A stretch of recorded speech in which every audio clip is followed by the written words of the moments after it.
Hello hello hello hello hello అందరికీ నమస్కారం. బాగున్నారు కదా? బ్రహ్మాండంగా ఉంటారు నాకు తెలుసు కదా. మరి ఈ రోజు రావు గారి రాచబండలోకి వచ్చిన సెలబ్రిటీ ఎవరో నేను చూసేస్తాను. ఈలోగా మీరు ఈ వీడియోకి ఒక లైక్ ఇచ్చేసి అలాగే మన కేకే న్యూస్ ను సబ్స్క్రైబింగ్ చేసుకోవాలి. ఎందుకంటే మీరు నన్ను చాలా పక్కన పెట్టేసినట్టు అసలు పట్టించుకోవడం లేదు.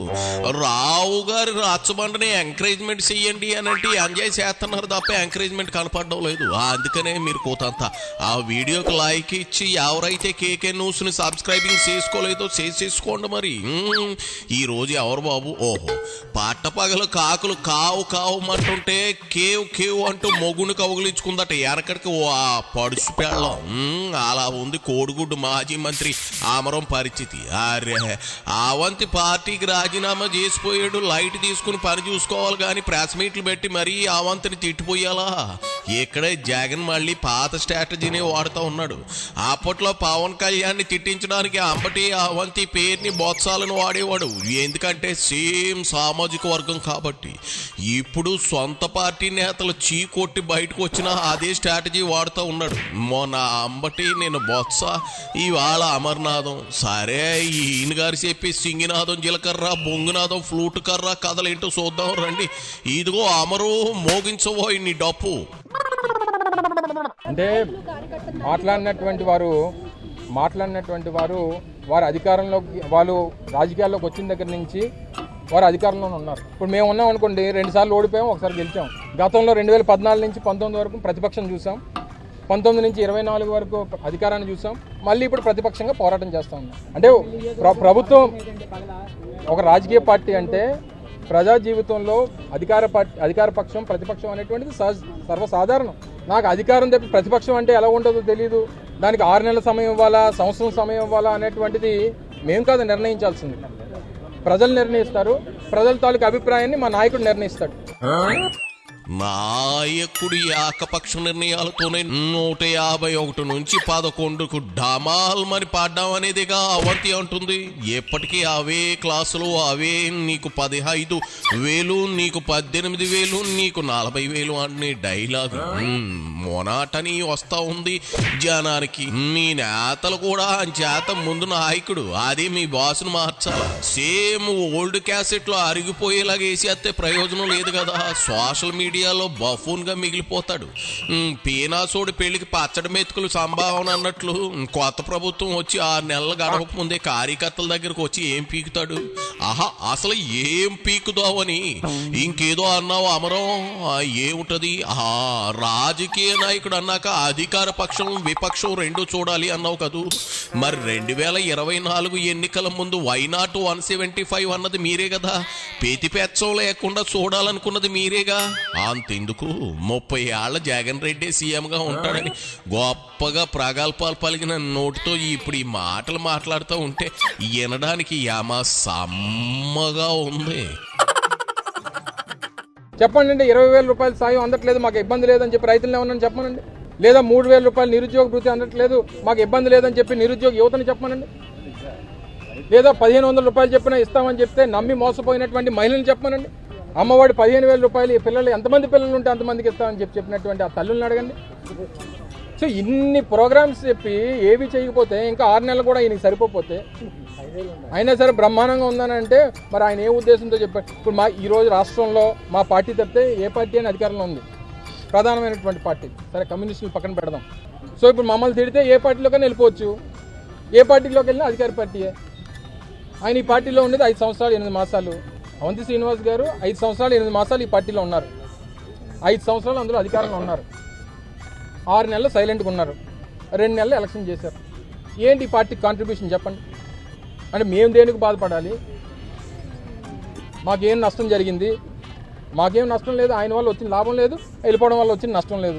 లాభ నష్టాలు బేరీ చేసుకునే సమయం కాదులే అమరం. అయినా మీ పార్టీలోకి వచ్చినప్పుడు లాభం లేదు అంటున్నావు, మరి ఎందుకు ఎగేసుకుని పార్టీలో చేర్చుకున్నావు చెప్పగలవా? పార్టీ నెమ్మదిగా కాదు ఫాస్ట్ గానే ఖాళీ అయిపోతా ఉంది. నువ్వు, ఆ బొత్స, అంబటి, రోజాలతో ఆ 4 రెడ్లు తప్ప ఎవరు మిగలలేరు. ఆ చేత ఆవేశం తగ్గించుకుని కొత్త అవకాశాల కోసం ప్రయత్నం చేయి. అధికారం ఉన్న చోటుకే అవంతి చేరతాడన్నది మీ జగన్ రెడ్డికి తెలీదా? మరి ఎందుకు పార్టీలోకి ఆహ్వానించాడు? ఈ సెల్ఫ్ గోల్సే చేసుకుని సోషల్ మీడియాకి ఆహారం కావద్దనేది. పైపెచ్చు కొంతమంది అవకాశాలను ఆయన సద్వినియోగం చేసుకున్నాడు. మీరు అన్నటువంటి మంత్రి పదవి అనుభవించాడు. సో ఇవన్నీ మనం మాట్లాడుకుంటే అనవసరంగా ఈ సబ్జెక్ట్ అంతా డివేట్ అయిపోతుంది. యాదవులకు మంత్రి పదవులు ఇచ్చాడు జగన్ రెడ్డి అంటావు, అంతేనా? అంతేలే, నీకే ఇచ్చాడుగా, తప్పులేదు. నువ్వనే మాట కరెస్టే. అవకాశవాదిని ప్రోత్సహించి మంత్రి పదవి కాటబెట్టిన మీ బాస్ని ఏమనాలి? పరమవీర అవకాశవాది అనే కదా అనాలి. పేనుకు పెత్తనం ఎత్తే తలంతా కొరికి వదిలిపెట్టేసిందట. ఎవడో గారి జగన్ ని చూసి రాసి ఉంటాడు ఈ సామెత. ఎంతమంది పార్టీ నుంచి బయటికి వెళ్తున్నారు, దానికేమంటావు అమరో? అంటే మనం ఫస్ట్ నుంచి వైఎస్ఆర్ కాంగ్రెస్ పార్టీ స్టాండ్ ఒకటే. ఎవరు పార్టీ మారినా ఆ పార్టీ నుంచి సంక్రమించినటువంటి పదవి ఏదైతే ఉందో దాన్ని రాజీనామా చేసి వెళ్ళాలన్నటువంటిది మా పార్టీ వాళ్ళకి డిమాండ్. సో అది ఈ ప్రొసీజరు. మా పార్టీ నుంచి వెళ్ళిపోయారు, రాజీనామా చేశారు. సరే, ఆ పార్టీ నుంచి తీసుకున్న దానికి ఆ పార్టీ ఇంట్రెస్ట్ తీసుకోవాలా లేదా అనేటువంటి. సో మా పార్టీ నుంచి వచ్చినటువంటి పదవి కాకపోతే ఇప్పుడు ఏమవుతుంది, మాకు బలం లేదు కాబట్టి ఆటోమేటిక్గా వాళ్ళకే వస్తుంది. సో ఏదేమైనప్పటికీ మేము కూడా కొన్ని నిర్ణయాలు పార్టీగా మేము చేసినటువంటి కొన్ని నిర్ణయాల్లో కొన్ని పొరపాట్లుగా అంటామా లేకపోతే కొన్ని నిర్ణయాలు అంటామా, వీటిని కొంత సమీక్షించుకోవాల్సినటువంటి అవసరం ఉంది. ఇప్పుడు చెప్పినట్టు ఇందాక మాట్లాడుకున్నటువంటి వ్యక్తుల గురించి కానీ, లేదా మీరు ఇప్పుడు ప్రస్తావించినటువంటి పార్లమెంట్ సభ్యుల గురించి కానీ, ఇవన్నీ కొంత చర్చ జరగాలి. దీని మీద కూడా డెఫినెట్గా జగన్మోహన్ రెడ్డి గారు బ్రెయిన్ స్టార్మింగ్ అనేటువంటి జరుగుతుంది. అందుకే వచ్చే నెల నుంచి కార్యకర్తలతో కూడా పెద్ద ఎత్తున రాష్ట్ర వ్యాప్తంగా సమావేశాలు నిర్వహిస్తూ ఉన్నారు. వీటన్నిటి మీద కూడా చర్చ చేస్తారు. ఏంది జగన్ బ్రెయిన్ స్ట్రామింగ్ చేస్తాడా? అయ్యో నిజమా? మరి 2024 ఎన్నికల ముందు ఏమైంది? ఆ బ్రెయిన్ సజ్జలకి ఇచ్చాడా లేదంటే ఐపాక్ టీంకి ఇచ్చాడా? పార్టీ ఫిరాయింపుల చట్టం ఆల్రెడీ ఉందిలే అమరం. ఏంది ఏ పార్టీ నుంచి సంక్రమించిన పదవులు వదులుకుంటేనే మీరు పార్టీలో రానిచ్చారా? అబ్బా, మరి వల్లభనేని వంశీ ఎమ్మెల్యేగా టీడీపీ నుంచి గెలిచి పాంచన చేరాడు కదా, ఎందుకు చేర్చుకున్నారు? కొడాలి ప్రాణమిత్రుడనా? నువ్వు కోడిగుడికి ఎక్కువ, బాతుకుడికి తక్కువ. అయినా నువ్వు కోడికి గుడ్డికి తేడా తెలియని కోడి బొచ్చుగాడివి అనుకున్నా ఇన్నాళ్ళను. నీకు బొత్తుగా రాజకీయమే తెలియదని ఇదిగో ఇప్పుడే తెలిసింది. వినేవాడు ఎర్రెంగళప్ప అయితే చెప్పేవాడు వేదాంత అన్నట్లుంది. నువ్వు వేదాంతి, మీ బాసో సిద్ధాంతి, ఆపవయ్యాన్ని సొల్లి పురాణాలు. స్క్రాప్ అనేటువంటిది ఎప్పుడూ ఉంటుంది యూనిట్లో. ఇందాక నేను చెప్పిన మ్యానుఫ్యాక్చరింగ్ యూనిట్లో రా మెటీరియల్ వస్తుంటుంది, స్క్రాప్ వెళ్ళిపోతుంటుంది. సో ఎవరు ఏంటి ఇప్పుడు వాళ్ళ అవసరాల కోసం ఇప్పుడు నేను అందుకని అంటున్నా, ఇటువంటి కార్యక్రమాలు మరో 2-3 కార్యక్రమాలు జరిగితే ఆయన నిన్న ఎందుకు పెట్టాడు ఈరోజు రాలేక? నిన్న ఎందుకు పెట్టాడు ఈరోజు కార్యక్రమం? మొన్న మీటింగ్ వచ్చారు, మొన్న మీరు కూడా ఉన్నారు కదా రోజు, సత్యబాబు గారు ప్రెస్ మీట్ అది అయినప్పుడు ఆయన మీటింగ్ వచ్చారు. రావడమా, ఇష్టం లేని రావడమా అనేయచ్చు కదా. అంటే రేపు ఈ పాదయాత్ర చేయడానికి కష్టమా, లేకపోతే వాళ్ళ నాయకుల్ని పిలిపించి ఈ కార్యక్రమంలో పాల్గొనమని చెప్పడానికి కష్టమా? సరే, రాజకీయాలు ఏదన్నా వాస్తవంగా ఆయన నిజంగా వ్యక్తిగత కారణాలు మరొకటి అయితే అందులో తప్పులేదు, మనం ఎవరు అడగడానికి కానీ ప్రశ్నించడానికి కానీ లేదు. కానీ బ్రిటిష్ పరిపాలన లేకపోతే ఇంకోటి అక్కడక్కడి నుంచి చెప్పిస్తే మేము చెయ్యాలా? మరి అక్కడి నుంచి ఇచ్చిస్తే మంత్రి పదవి తీసుకున్నప్పుడు మరి అక్కడి నుంచి పిలిచిస్తే మరి పదవులు చేయవండి నువ్వు. మరి అక్కడి నుంచే చెప్పారు కదా నీకు మంత్రి పదవి వచ్చిందని.